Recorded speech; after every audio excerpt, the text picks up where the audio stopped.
Hello, peeps. It's your girl Ozie Ejiofor. This morning, I was thinking aloud because it's important that we'll understand that as we grow older, we get wiser. As we grow older, we get wiser. I think this message is very important to the African men. And then I would need to bring it down to Nigerian men. Then to make the cluster even more interesting, I would need to bring it down to Igbo men.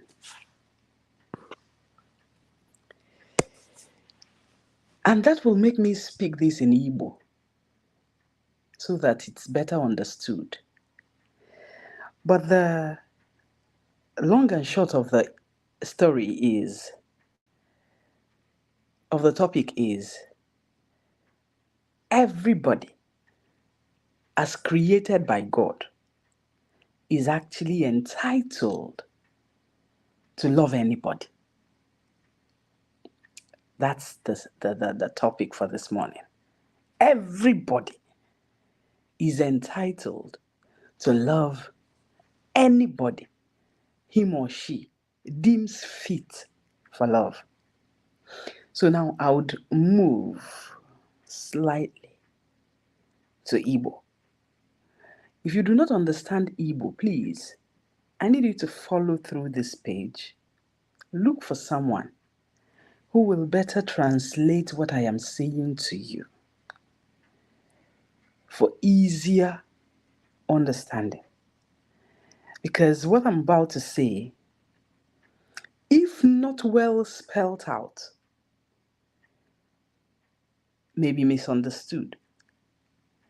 And to better understand a thing, it's very important you speak it and translate it in your language. That's why I would solicit to move what I'm about to say to Igbo. Ndị be anyị ekene m unu. Asị m unu ndewo n'ụtụtụ anụnwa. Ebe unu si anụ unu mbụ na be m. Okwu onye kwuru bie anaghị ewu ya. Enwere ife ndị nne na nna anyị gwagolo anyị mgbe dịka mgbe. I need you to please follow through this page.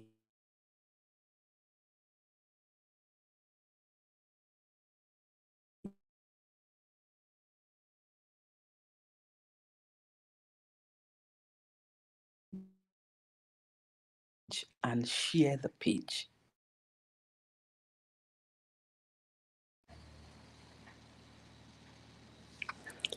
I need you to please follow through my page and possibly share it for me.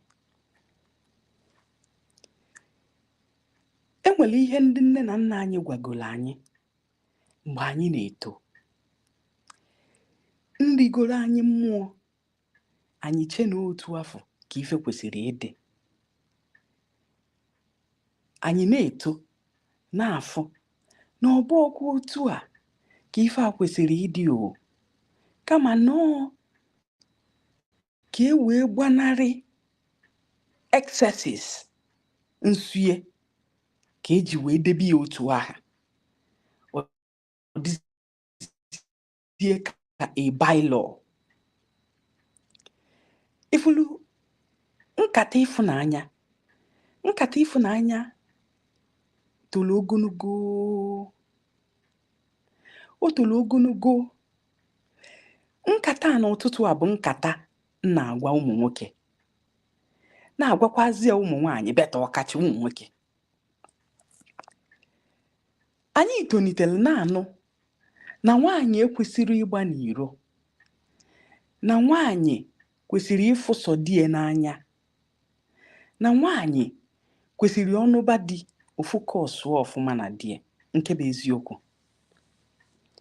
Mana ụmụ nwoke ya agbanwu n'iro. Ụmụ nwoke ya enwenwu oyi nwaanyị n'iro. Nwee ezi, nwee ụnọ. Udo nsogbu adịrị ya. Enwelu some obodo n'ala Igbo ọ ya abụ nwaanyị jeti igwe nwoke ọzọ asị na ọ ya agba ara, places like Nsụka.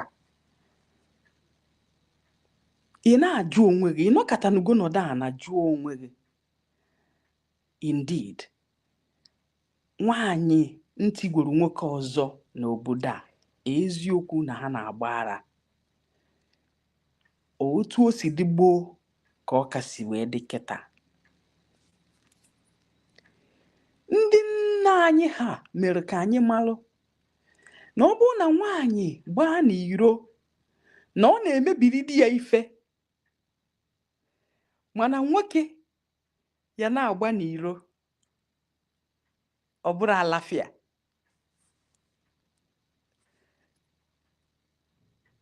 E mere ka anyị ghọta na ịfụnanya bụ sọsọ nwoke ka ọ dụọrọ, na nwaanyị kwesịrị ịfụ sọsọ di ya n'anya, na ndị be di ha na ụmụnne di ha, and possibly ụmụnne nke ya bụ secondary. Ụmụ ibe, those are myth. Onwe ihe ndị bekee na-akpọ myth. Nkata n'ụtụtụ a na-akwa encourage ụmụ nwaanyị ka ha gbaba n'iro, nọ ka anyị tinye some things straight, ka o yela anya oye, ka ị na-eto, ka ị na-amawanye ife, ka ị na-broaden your thoughts, ọ na-sharpen. Ịma ife mere eji wee na-ekwu na nwaanyị gbaa n'iro ọgwarị di ya ekwu, ma nwaanyị gbaa n'iro na-esiri di ya nni na ọ na-emebiri di ya ife? Ọkwa ifuru otu aha Adeboye si wee pụta wee yọọ biko si na taịtị abụọkwa onye akwụghọ taịtị, ọ ya eje n'igwe. Ka m onwe m Oziọma Ejiofọ ji asị unu na all those things ị na-anụ bụ myth. Etogo m to the point ọ bụ na m aghọtago na ịfụnanya dị arụ anybody. Onye ọbụla Chukwu kere eke, ma anụmanụ, ma buusu, ma oke, ma ọkụkọ nwere some atom of jealousy in them. They were entitled to ịfụ mmadụ n'anya. N'anya, mgbe m dị ime ka m nwelu the highest chikas since m ji bụrụ mmadụ. Mgbe m dị ime nwa m Jidenna ka m nwelu the highest chikas n'okpuru anyanwụ, which means ajụba onye Igbo ọ sị na ndị agha na-abịa achụgụ mgbe ahụ bụ ka ha were gị were kwa ọgwụ, ma nọ ndị ada atụwa nwaanyị ime. Mana here is the thing that I realize. Ịfụnanya dị n'ụdị n'ụdị. Ị nwere ike iji sọsọ ka nwaanyị si achị ọchị fụ ya n'anya. Ị nwere ike iji ka mmadụ si eje ije fụ ya n'anya. Ị nwere ike iji sọsọ otu onye si eyi akwa fụ ya n'anya. Ị nwere ike iji sọsọ ka mmadụ si ekwu okwu were fụ ya n'anya. Otu ahụ ka ọ dị in all ramification. O dependele ihe dị mmadụ n'isi na attract mmadụ ebe ibie nọ. Onya ka eji wee classify ịfụnanya. Ihe mere ndị nna anyị ha ji wee na-eti mkpu na-ebe na nwaanyị gbaa n'iro sieri di ya nni na ọ na-egbu nwoke. Onwero nwoke ọ na-egbu o. Onwekwe nwoke ọ na-egbu o. Ọ ka e wee kụnye anyị ụjọ na-arụ. Maka na ọ bụrụ na akụnyere ụjọ afọ na-arụ anyị, ị nwere ike nwunye gị fụ onye dị ya mma, ofu ụbọchị kwa ya gate gị funu nwunye gị ebe a na-ebe okwe n'iro be gị. Ọnya bụ dikoko. Ọnya mere ụjọ ahụ ji wee dere. Ọnya mere ndị gboo ji wee kụnye ya bụ ụjọ na-arụ anyị, na-arụ ụmụ nwanyị. Mana ọ bụrụ in the real sense of it, mana otu ahụ ịfụnanya si adị, otu ahụ ka hatred si adị. Mmelụ ndị fụkatala onwe ha n'anya, love na ịda, ọ bụrụ hatred. Onwezi onye na-achọ iji anyafu ibie. Ivijili anyafu onye ọ bụ gịnị, ọ dịghị ka ọgụ weta okpiri jugbu onye ka agwọ. Otu life si wee dị, otu ụwa dị. Nwoke dị entitled ịfụ anybody n'anya. Nwaanyị dị entitled ịfụ anybody n'anya. Kama na ugwu dịka ndị Igbo ka o ji abụ onye chịbara akwụkwọ n'ụlọ dịka onye nụrụ di.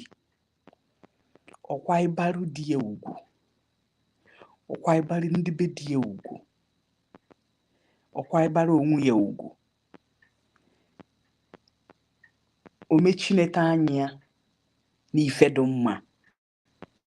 Mana that doesn't mean na ọ nara afụ ndụ dị mma, and na ọfụ nwoke dị mma na ọmarọ, and na ọfụ nwoke ya emenwuri ya ihe na ọmarọ, ma ọ bụrụ na onye anụbero di. Ihe eji wee fụ na nwaanyị ya anọ na di. Do you know? Ọ bụrụ na ụmụ nwaanyị na-enwe nwa agịrịma ịgwa ndị di ha onye ha na-adarụ, ụmụ nwoke enweghị ike ị na-akpọta ndị friends ha n'ụlọ be ha. Ọ maka na ụmụ nwaanyị regiment go our head to stereotype of one man, one wife, and loving only your husband ruo mgbe ebi ebi. Ka o ji awụ nwoke na obi, ọ na-akpọta ụmụ boys na bie, nwunye a na-esiri ha nri, na-asa avụrụ ha, ha na-eri dakọdakọ, ha na-adashi ya ego. Ọwụ na nwunye gị gwa nwa gị na ofu nwoke n'ime ndị oyi gị ị na-akpọbata n'ụlọ be gị, na ọ dịkwa ka ọ na-enwe slight feeling for the person.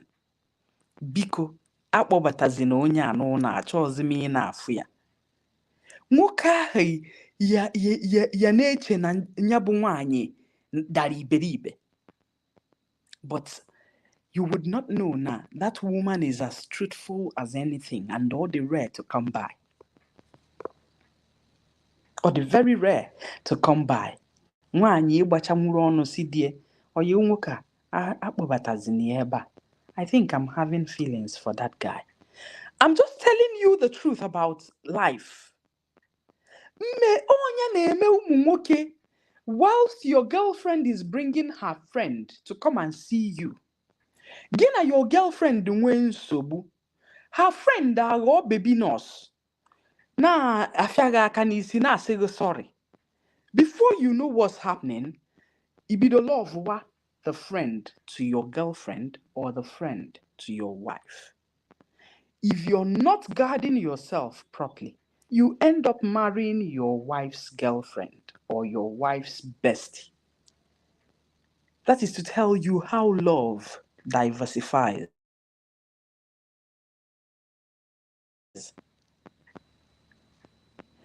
Yeah, you could one thing, ya maka madia palizini or just to respect. Ka anyị na-ayọ ụmụ nwoke ka ha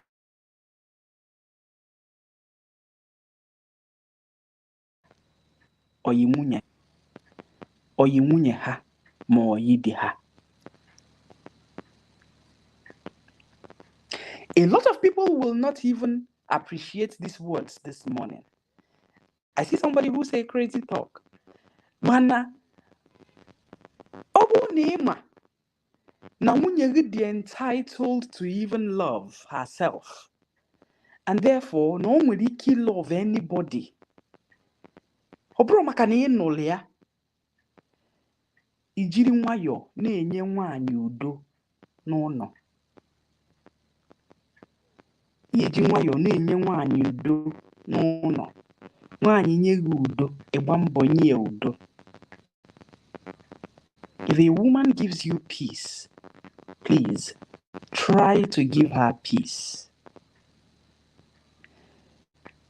Assume in your small brain no maka na inu gị, therefore no sogo ka o kwesịrị ị na-afụ maka na ijere kwụọ ụgwọ isi.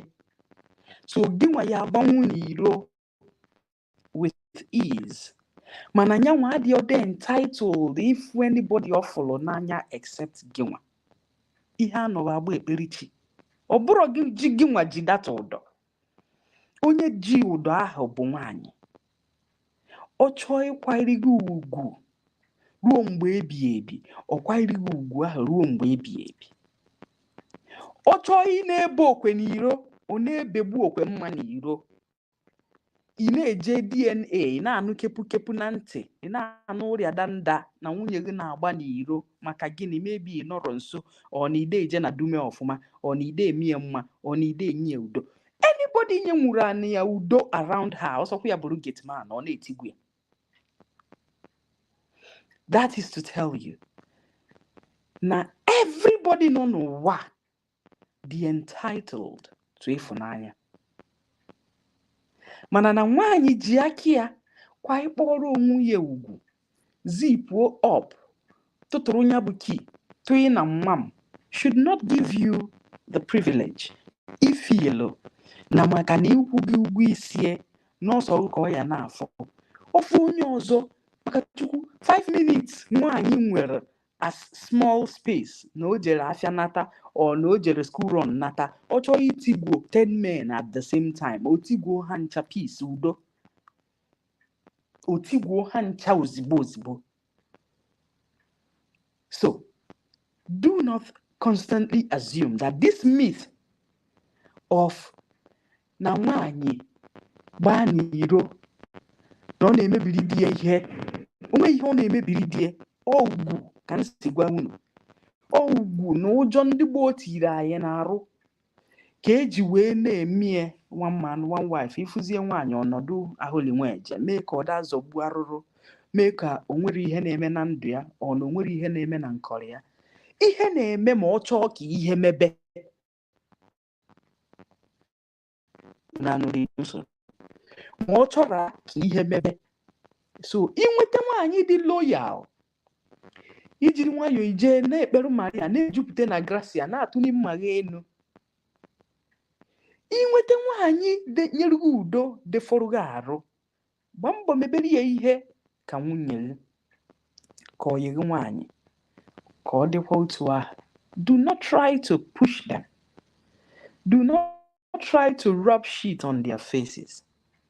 Do not try to ime ha you must die here. Inwero mmadụ, onwero ihe onye ga-eme anything, ntinye gị ihe ndubu unu ayara abịa, inwero anybody ya ekwuru gị ọnụ. Nwanne, if you push her to that point, uru na ahụ aja, ọ ga-akụwarụ gị ahụ aja na-agakwa iru na that push. Chineke kpọzie gị ọkụ dịka die, o nweta onye metụnwuri aka n'isi si ya nne ha ịmakakwana ka ezi ka isi wee daị na njọ dị nka dị gị nnọọ amarọ ihe o nwere, ọ dị enete gị anya n'egodu ndị nwere ike ama ha anọ ana. Ọnụ bara such talk ofere gị bayo gịnị ya nwere ike biri n'ụlọ, mana ihe na-eme, ezigbo ihe na-eme. So there are so many other myths. Ọ bụ na anyị chọọ ịtụne, anyị ga na-atụne one by one, one by one, one by one, one by one. Anyị ga na-atụne some myth ndị n'ala Igbo, ihe anyị che nọ eziokwu mana ọ bụrụ eziokwu, kama na anyị na-emie maka na emewego ihe ka anyị merụbazie ya nnọọ gaba ka ọ dụka a na-eme ka ọ dị otu ahụ esi kwue. Let's not take each other for granted. That's the bottom line. Let men not take women for granted. Ọ bụ na iche na ọsọrọ ụma ihe dị mma to the point na ị na-eme nwunye gị kpọfinga na-emeri ya anything na-emeri ya guy na-akpọbata ụmụasa n'ime ụlọ na-edubata ụmụ sherikoko n'ime ụlọ na-rub ya on her face because na ifilere na anụgwo ngụ. Therefore, enwere ebe ijeje, enwere ihe ị ga-emenwu, onwe onye ya afụghị n'anya, ịṅachachagwo ka akwa, ịmụtagwo ụmụ m juo ụlọ, na onwezi onye ya na-afụghị. It's not true. It is not true. Biko, onye ọbụla kwanyere onwe ya ugwu. Onye na-anụ nwunye ya na-anụ ya ọfụma. Nwunye gị nwenwuo the courage. Women, I encourage you. I encourage you to summon the courage to be able to tell your man, na onye a na-aba m n'anya. Just exactly.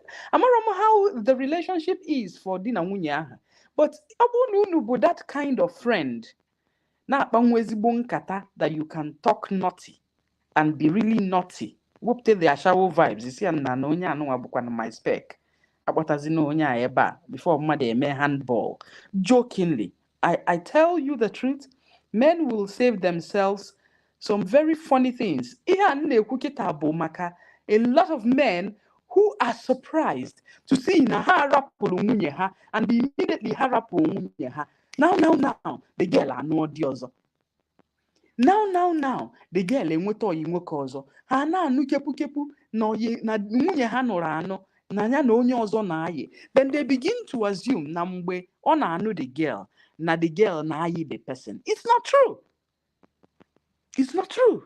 It's just a man on one side, and then they appear devil na-emegheri na-eme nwunye gị anyhow. Ọ na-echeghị ka imegodu nwaanyị a divorce. So etu a na-echeghị, can this man just divorce this girl? Ka anyị jiri nwayọọ jee n'ụrụ ya. Chineke nna kpọọ gị ọkụ ịma na ọgba mbọ divorce your wife ma ọgba mbọ chụpụ your girlfriend. Nwa okoko nọ somewhere nsi otu a dị feasted, ejiri nwayọọ kpọọ nwunye gị ma ọ kpọọ ya nwaanyị debi ya mma ticha anya aja ọ na-emuke ka ọnwa. Then ị nọrọzie ebe ị nọ na-anụ kepu na o nwere girlfriend ma na o nwere boyfriend ma na ọ na-ayị one boy ma na ọ na-ayị one small boy ma one big boy. Ị nọrọ nwanne arụ emego ihe ọ na-emede n'ụlọ be m mgbe mụ na ya bi o. Amakwanụ m na o nwere oyi nwoke o na-eche otu o si apụ m wee nyezie ya tiketi o wee fewara. It's not a joke. It's not a joke. Ọ ba na ntị nka ọ sọrọ ya si na ntị nka jewapụọ. If your woman gives you peace, gbakene mbọ nye peace. That's the word for the morning. And that's why I just analyzed this. Ịfụnanya enwere onye nwunye iche. Ụmụ nwoke na-efegharị ha mara na ọ bụrụ sọsọ ha ma mfegharị na nwaanyị kwanyere onwe ya ugwu. Abụrụ sọsọ na ọmaghị otu esi eme mfegharị. Not just na we live in a myth where our fathers have told us na nwaanyị anaghị agba n'iro and na nwaanyị gbaa n'iro na-arụ ka ọ bụ and na ọ na-emebiri di ya ihe and na ọ na-agba nwoke ụchụ. Ihe niile ahụ bụ myth. Ịpụọ na ndụ nwoke o nwere ike sef ọ bụrụ mgbe ahụ ka nwoke na-apawa. Ọ bụrụ mgbe ahụ ka nwoke na-apawa. Ego niile ọ na-achụ sense abatabari because he is distracted with onye ya na ya na-eme janinjaka all the time. Nwoke nwere udo anaghị achụta anything. Otu a ka ngedegwu ya anaghị ekeli. Mana inyere anyị udo ihe niile a na-eme na ndụ nwoke is the same way. So n'i na-anụ nwaanyị na-efegharị ma ọ na-eme nta na nke na-arọbịa na nwunye gị na-eme nwunye gị na onwere onye ọ bụ onwere ihe onye ya anụ ya or after ụmụ ịnọ ịrapụ ụmụ ịnọ eje ebe. Nwanne, enwere ndị na-achọ nwunye gị wit ụmụ ịnọ aha. Nụrụ na ya ọfụma, enwere ndị na-achọ nwunye gị wit ụmụ ịnọ. Enwere ndị chọrọ ịnụ nwaanyị bu afọ ime onye ọzọ. Enwere ndị kara obi ime nwunye. Just know that. Nwunye gị nye gị udo, I repeat, gbaa mbọ nye udo. This video abụrụ to encourage the women on promiscuity or encouraging the women to go chasing some guys outside. Kama this video na-akọwara ụmụ nwoke na nobody has a monopoly of madness in being a fornicant. Na ifuru nwaanyị na ọ zipụrụ ọpụ tụ ike ịnya n'ime mmam ka udo wee na-achị. Gbaa mbọ nye nwunye gị udo ka udo afọ wee na-achị.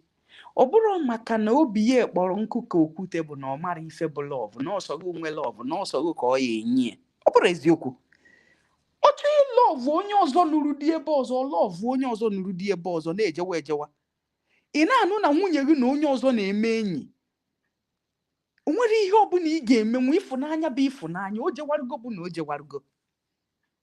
If you go to villages, unu mana unu che na ọsọsọ na township ka emume na-eme. If you go to our villages, you would see na nwaanyị dị otu anọ na di mụtarụ nwoke dị otu anọ na di nwa. Nwoke nọ na nwunye mụtarụ nwaanyị nọ na di dị ebe anụ nwa na the same town. Nothing dey happen o. Onwekwe ihe na-eme o. Enwerekwe ihe na-eme o. The highest thing a na-eme bụ igwari di gị ekwu. Unu abirikwa. That's the truth. Igwari di gị ekwu, unu ebirikwa. Love is love. Love adị enwe dimension. Love can go to anywhere. Love can love anybody. Onweho segmentation or just respect ka our heart nja guide ebe na onye anyị chọrọ ilove. Otu anyị nọ, ọ bụ na ịchọ na onye ị chọrọ ilove bụ nwa big man, ijiri anya sọsọ chọwa nwa big man. Ịnụọ nwa big man, o nwere ike ofe vọgọ na-akwanyere gị ụdị ugwu ị chọrọ. Love a na-atọ ụtọ. Ọ bụrụ na ofe vọgọ o gosighị ihe o ji bụrụ nwa big man, ịgba ọsọ ijebekwe na another nwa big man because ị like afụfụ as a man. Ị chọrọ ọ na-eweta ị na-eweta. We just by ourselves decide whom to give it to, where it should go to. Mana ifuru where it should go to, enwedo onye na-ama mgbe ịfụnanya ji abịa because na ife eji afụ mmadụ n'anya ị ya ha ejidete nwunye aka. Ajụọgo kịta kedu ife lọvụ na nwunye gị. Ụfọdụ lọvụrụ na o nwere ogologo ntutu. Ụfọdụ lọvụrụ na ọ maara achị ọchị. Ụfọdụ lọvụrụ na ọ ma eje na dume. Mmerụ nwoke ya eji wee nwee 5 girlfriends. Nke a maara esi nri, ọnya ka o ji lọvụọ ya. Nke a ma ebe okwe, nya ka o ji lọvụọ ya. Nke a ma asụ akwa, nya ka o ji lọvụọ ya. Nke a ma azụ ụlọ, eficha ụlọ, nya ka o ji lọvụọ ya. So that's what it is. Inwe ofu nwaanyị nwelu 60% of what we just classified ụmụ nwoke ji achụ various girlfriends. I will advise you give yourself some peace. Focus to ka ị defo onwe gị arụ. Ka ị ghara push your wife away because of one nonsense thing iche na ọnya dị visible. Then women, I do not encourage you ịgba n'ilo. I am only explaining to the guys the reason for that myth of nwaanyị gbaa n'iro mebiere di ya ihe. Nwaanyị gbaa n'iro ọ na-ebutere di ya ụchụ. Nwoke na-agba n'iro ebutegodoro onwe ya ụchụ first of all. Ọ bụrụ gị nwa o debere n'ụlọ. I need us to understand this. Enwere ụmụ nwoke nwere 2, 3, 4 girlfriends. Ụmụ asabu ụchụ akpagharị. ị na-etigwo nke a iche nọ nke atọgbuo onwe ya ije n'ọzọ bute spirit nke a bute spirit nke a gwakọọ ya ọnụ iti biznes ọkụọ ife iluo na ọnwụ ya idebe n'ụlọ all na wash. So a female is a female. Love is diversified. Enwere onye dị entitled to love anybody iche. A woman can love anybody, whether married man, whether married woman, whether married girl, anything. A woman literally love what I love here. A man the entitled to love anybody, even animal. Animals they entitled to love their fellow animals. They were very jealous. Nah, God, they are very jealously. Ọkụkọ okoba ije na dume oya nwanyi nwe problem o were ọnụ tụwacha agha anya. So if you know how to guard your wife and make her love you even more, and make your girlfriend love you even more, I solicit maybe.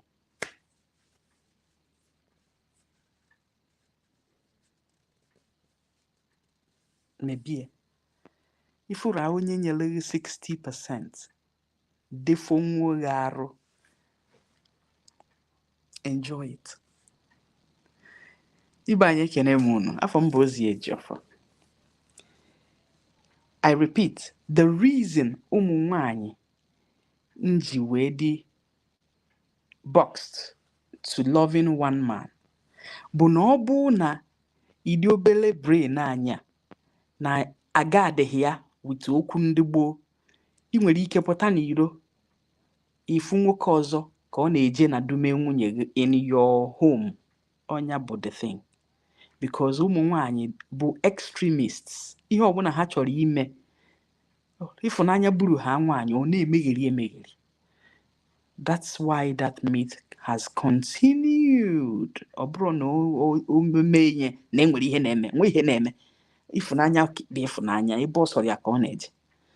So nwunye gị nye gị udo, biko nye ya udo ọfụmanụ. Nwaanyị nuwezike na-apịa okwe gwogwo ọbịa bụ na ebe ahụ ka a sị na ọ bụrụ na ịgba n'iro ịghọbara ha na-apịa mpịarikọrị. Ndị Nsụka ebe datin asị na detin nkurikọ ha na ebe okwe jaja. So that's why we need to constantly sit down just otu ahụ esi ede akwụkwọ ka ọ ya abụ anyị nọkata anya erizinu nke edele ede wechapụtacha the truth in them all, malụ nke bụ fiction in them all, and then pass the message. So ọ ya adụ mma ị na-atụgharị uche na ihe ekwuru na gboo, ị na-eweta na real situation of the happenings ndị kịta. Ị na-ama ma ọ daịtara ka ọ na ọ daịtara. Ihe ya na-ekpe ekpere n'ụwa bụ ka ịfụnanya buru buje gị n'ebe dị mma, ka ịfụnanya buru buba gị na di dị mma, ka ịfụnanya buru buba gị na nwunye ya edefọghị arụ na di ya edefọghị arụ. Ka ọ ghara ịbụ ịnụ ọdị ịtọ n'iro, ka ọ ghara ịbụ ịnụ ọdị ọ bụrụ na nwoke amaghị eje na dume ịchọbazie nwoke ọzọ. Ịfụnanya actually can conquer that. Ịkụziere nwoke ihe ọ ya na-eme gị obi adịghị mma. So enwere lots of reasons for women to ịchọta ọyị nwoke n'iro, ịchọta ọdụ ka ọdụ ha n'iro. Mana because of love and those words from our fathers mgbe ka mgbe, o mezie nwaanyị ọ nọrọ nwayọ ma ọdụ mma ma ọdụ ya njọ ọ nọrọ ebe a maka na ọ dị ka akara o dibezie. Ibe anyị nwunye gị nye gị udo, gba mbọ nye ya udo. Nwunye gị defọghị arụ, gba mbọ defie arụ, maka na nwunye gị ya afụ nwukwu onye ọzọ n'anya. Nwunye gị ya etigwo nwukwe nwoke ọzọ, tigwochaa ya ọfụma ọfụma, o nwere ihe ya eme. Ịnụ ya highest in ihe eme ịchụọ ya ma ije nene DNA marụzie ma ụmụ amụtara ma ọgụnwe. But be that as it may, I'm sure that every woman wants peace, and inye udo, I'm sure na ọ ya enye gị udo. Every man wants respect, inye nwunye gị respect, I am very sure na ọ ya enye gị maximum respect, except on nke na-eko eko. Na-eko eko enwere ọma na asa amara wezu maka ha jukwara ejuo. Mana ọ bụ ha na ọdụ onwe ya ọdụ, ihe niile adụrụ unu na mma. Ka ọdụ ka anyị afọrọ ndị be anyị, mana anyị efechara. Ekene m unu. Afa m ka bụkwa Ozi Eji Ọfọ. Udo dịrị ndị be anyị. Daalụ.